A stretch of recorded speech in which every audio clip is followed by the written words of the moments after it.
Lejla, please tell my story. I met my husband in 1997. My God, was he charming. He swept me off my feet. He showered me with love and attention from the moment I met him, and I immediately fell in love with him, and I thought he loved me too. Like most abusive relationships, the beginning was an absolute dream. My friends would say how jealous they were of me. He had a good job as a banker, so on the outside, it seemed like we had it all. Money, big house, nice cars, perfect children. We got married quite quickly after meeting each other, and it may have seemed too soon for some, but it felt right at the time. He was the man of my dreams, or so I thought. We had a massive wedding where we stood up in front of over 100 people and said our vows. We promised to cherish and love each other till the day we die. Very quickly after our wedding, I got pregnant and gave birth to our first child, a boy. And this is where the abuse started. At first, it was minor arguments over things like the washing up. It then evolved to him taking complete financial control, and this worried me because I'd given up a successful career to be a stay-at-home mum. We had 2 more children, and with every pregnancy, I would hope that things would get better between us, that this child would fix us, fix him. But the emotional abuse carried on, and the threats of violence soon turned into action. And before you knew it, it was a regular occurrence for him to punch me in the side, the stomach, the back, mostly in places that weren't visible.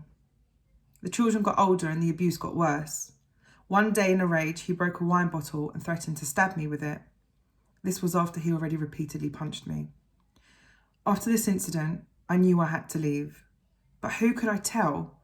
Who would even believe me that my husband, who seemed so perfect on the outside, had been abusing me for over 10 years?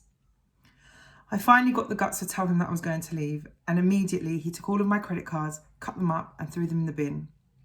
He said he would cut every single financial tie if I left, that he would get the best solicitor possible and get custody of our children. But I was done with the marriage. I was done with being used as a punching bag. I didn't care what he threatened me with. I was ready to leave. The thing is, I had nowhere to go. He somehow managed to make me think that living together whilst being separated was a good idea.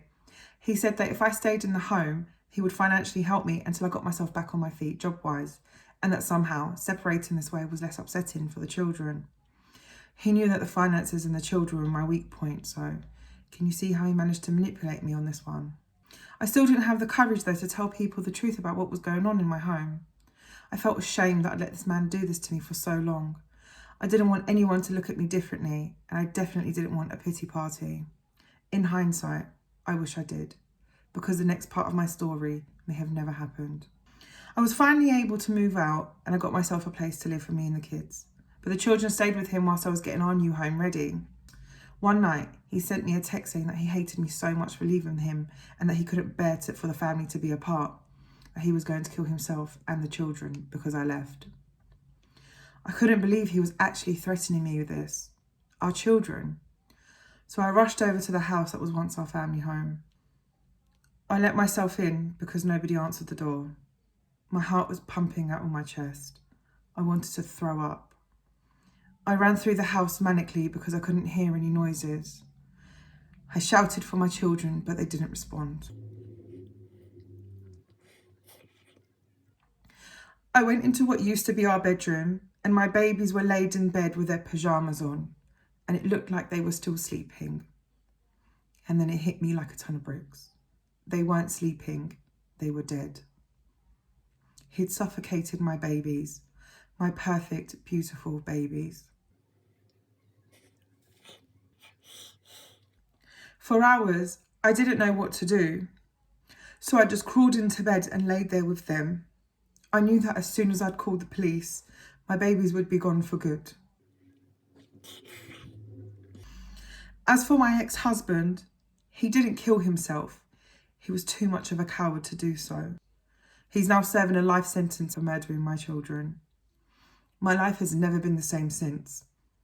I have suffered from PTSD and depression, and I often wonder if I'll ever know what a normal life really is. And every day I think to myself, if I had told people at the time about what was happening to me, I would have had the support I needed, and me and my children would have had somewhere safe to go. My children would still be alive today.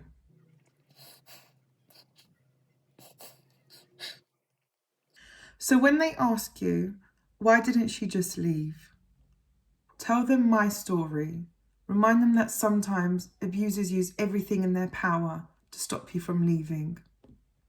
So please, ladies, don't ignore red flags. Please get help and get out. Please don't end up like me and my dead children.